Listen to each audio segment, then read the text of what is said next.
아마샤는 아모스에게도 말하였다. 선견자는 여기를 떠나시오. 유다 땅으로 피해서 거기에서나 예언을 하면서 밥벌이를 하시오. 다시는 베델에 나타나서 예언을 하지 마시오. 이곳은 임금님의 성소요 왕실이요. 아모스가 아마샤에게 대답하였다. 나는 예언자도 아니고 예언자의 제자도 아니요. 나는 집짐승을 먹이며 돌무화과를 가꾸는 사람이요. 아모스서 7장 12절에서 14절 말씀.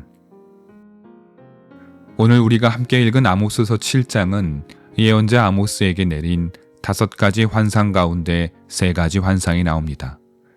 그리고 8장에서부터 이어지는 4번째 환상 말씀 전에 베델의 제사장 아마샤와 아모스의 날선 대화와 대립이 그 안에 삽입됩니다. 예언서에는 아마샤와 같은 예언자들을 괴롭히는 적대자들이 여럿 등장합니다. 그런데 제사장 아마샤와 예언자 아모스 사이에 나눈 대화는 생각해 볼 주제들이 있습니다. 7장 10절은 베델의 제사장 아마샤가 이스라엘 국왕, 즉 자기 왕에게 보낸 탄원입니다. 아마샤는 요아스의 아들인 여로보암 2세 왕에게 이렇게 말합니다. 아모스가 이스라엘 나라 한가운데서 임금님께 대한 반란을 선동하고 있습니다. 그가 하는 모든 말을 이 나라가 더 이상 참을 수 없습니다. 충심이 가득한 아마샤는 아모스 예언자가 반란을 획책하고 있으며 그의 입에서 나오는 모든 말이 왕을 능멸하고 왕국을 멸망시키는 시도라고 고발하고 있습니다.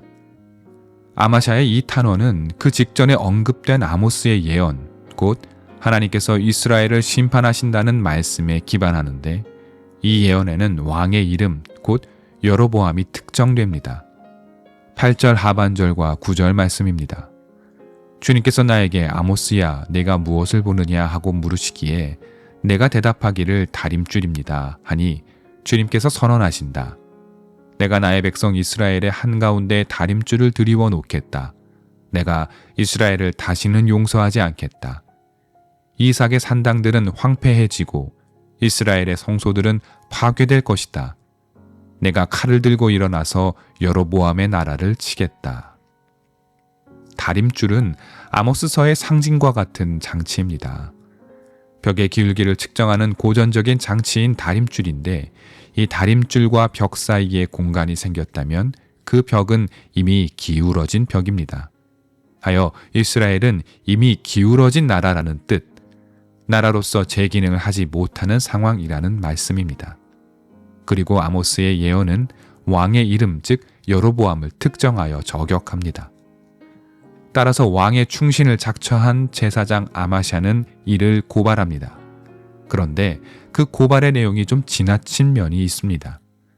아모스의 예언은 이스라엘의 죄악에 대한 경고인데 아마샤는 아모스가 반란을 획책하고 있다는 것, 11절에는 여로보암이 칼에 찔려 죽을 것이라고 예언했다라고 고발하고 있기 때문입니다. 물론 아모스의 예언 안에는 하나님이 칼을 들고 여로보암을 심판하시겠다라는 말씀이 있지만 그것이 아모스가 칼을 들고 왕을 암살하겠다라는 뜻은 아닙니다. 아마샤는 예언을 왜곡하고 아모스를 모함하고 있습니다. 아마샤가 왕국을 향한 충심에서 그러했는지 아니면 아모스를 정적으로 삼아 그를 굴복시키고 그로 말미암아 왕의 총애를 입고 싶어 그러했는지 우리로서는 알 수는 없습니다. 우리가 확인할 수 있는 것은 아모스를 향한 아마샤의 분노가 의분이라기엔 감정적이고 아모스의 존재 자체를 향한 화가 가득하며 무엇보다 아모스에 대한 무시와 멸시가 있다는 점입니다. 12절을 보겠습니다. 아마샤는 아모스에게도 말하였다. 선견자는 여기를 떠나시오. 유다 땅으로 피해서 거기에서나 예언을 하면서 밥벌이를 하시오. 아마샤가 아모스를 향해 여기 곧 북이스라엘 땅을 떠나 유다 땅으로 떠나버리라고 말합니다. 그리고 거기에 가서 예언이나 하며 밥벌이나 하라는 말이 무척 인상적입니다.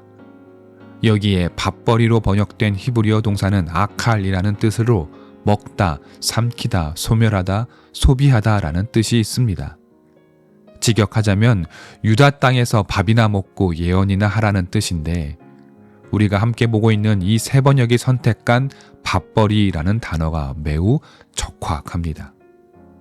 아마샤는 지금 예언과 밥벌이를 같은 급수로 매기고 있습니다.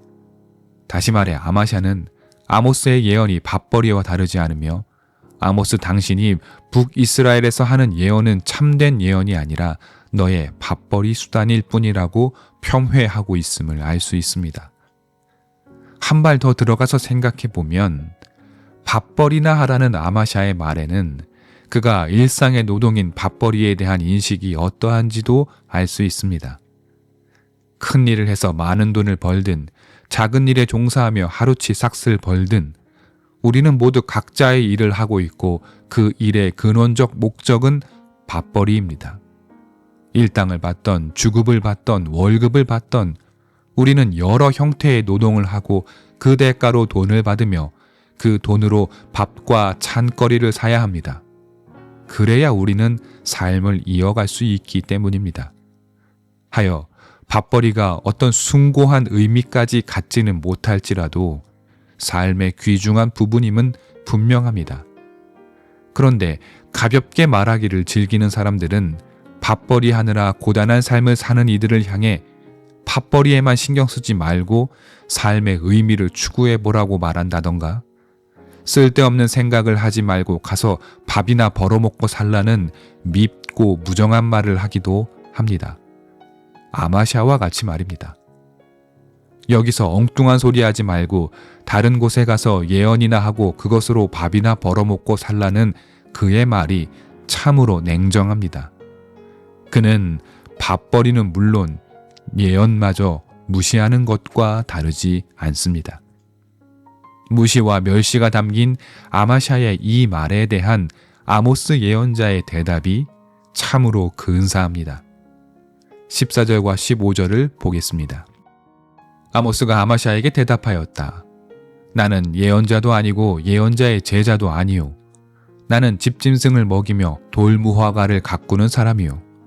그러나 주님께서 나를 양떼를 몰던 곳에서 붙잡아 내셔서 주님의 백성 이스라엘에게로 가서 예언하라고 명하셨소. 아모스의 대답이 무엇입니까?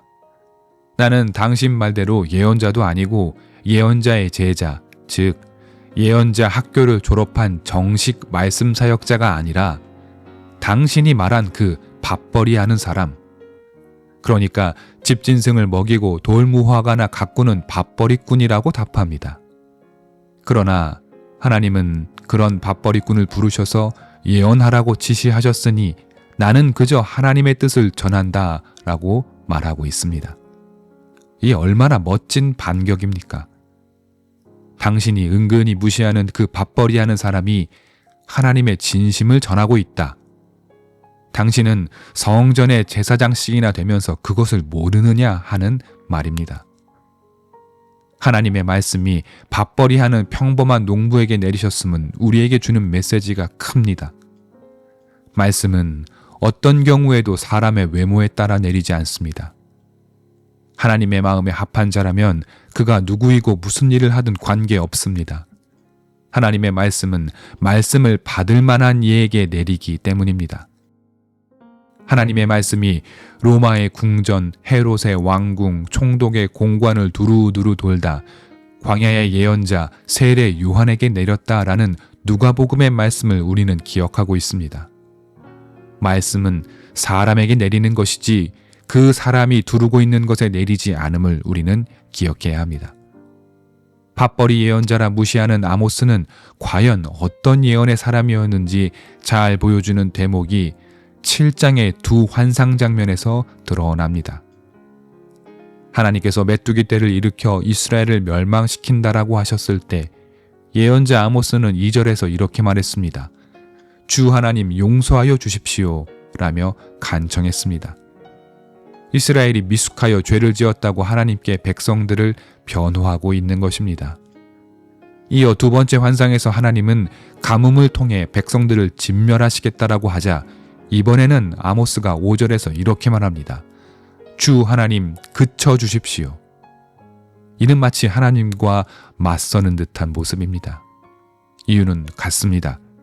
자기의 백성들을 지키고자 했기 때문입니다. 정통성 없는 예언자, 밥벌이꾼 예언자.